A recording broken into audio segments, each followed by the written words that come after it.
A Igreja Edificada, parte 01, dia 7 de abril de 2025.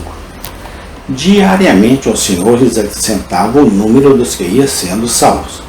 Atos 2:47. Estamos apenas chegando à estação mais bonita do ano, a primavera, quando tudo ao nosso redor está sacudindo as roupas frias do inverno e vestindo a bela roupagem de uma nova vida. A Igreja do Deus Vivo estava naquela condição no Pentecostes. Seu inverno havia terminado e as flores apareceram na terra.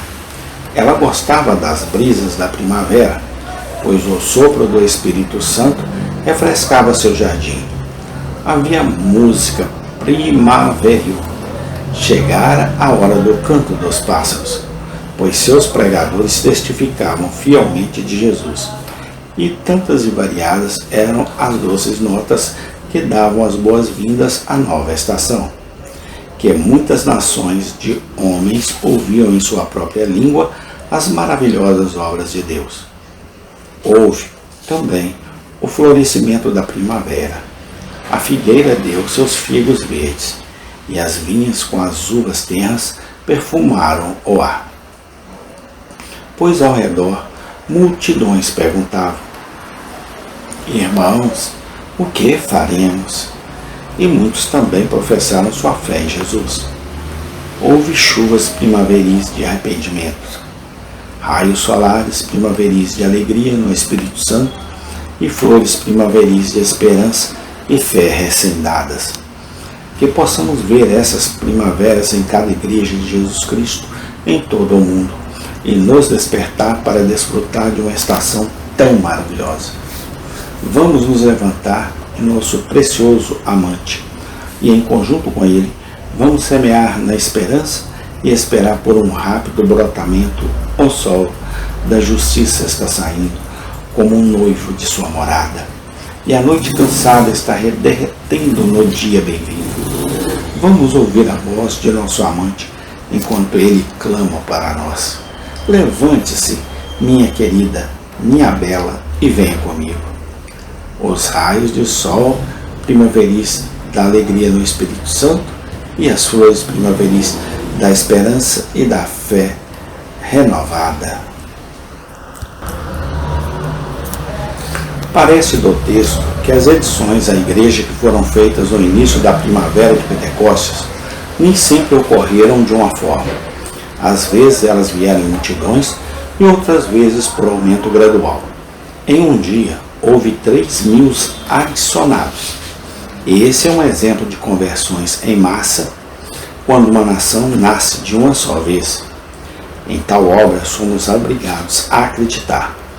Não quero dizer apenas na possibilidade disso, mas na probabilidade disso, pois é lógico que o que convenceria um homem em uma determinada condição de coração, convenceria prontamente 3.000 ou 30.000 se eles estivessem no mesmo estado, dado o mesmo solo, a mesma semente, a mesma estação e o mesmo Deus que opera maravilhas.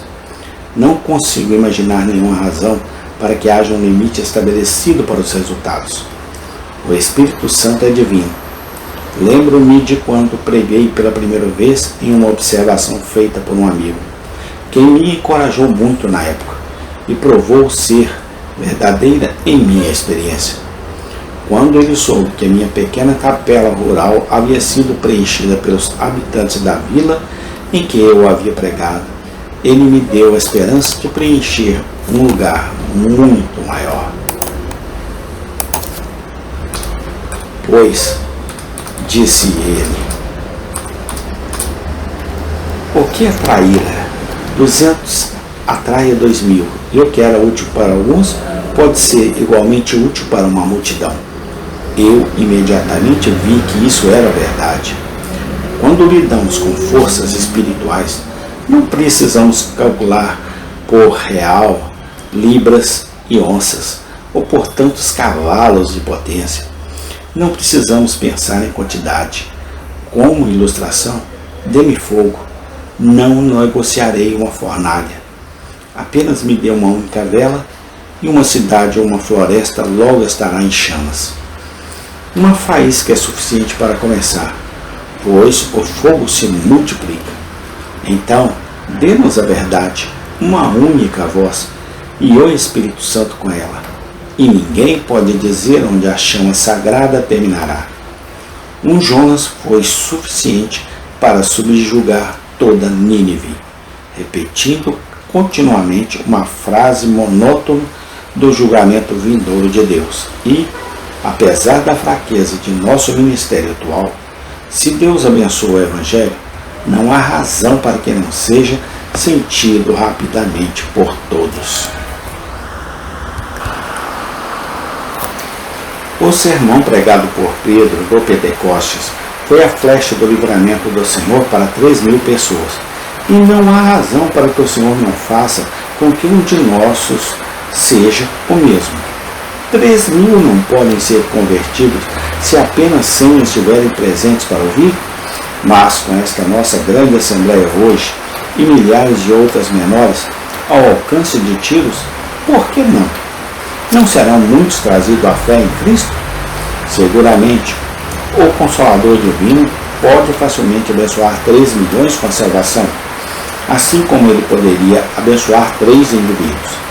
Mas parece, de nossos textos, que as adições à nova igreja, fundada no dia de Pentecostes, nem sempre foram realizadas em massa. O Espírito de Deus ainda estava com eles, mas seu crescimento foi mais gradual. Diariamente o Senhor lhes acrescentava o número dos que iam sendo salvos.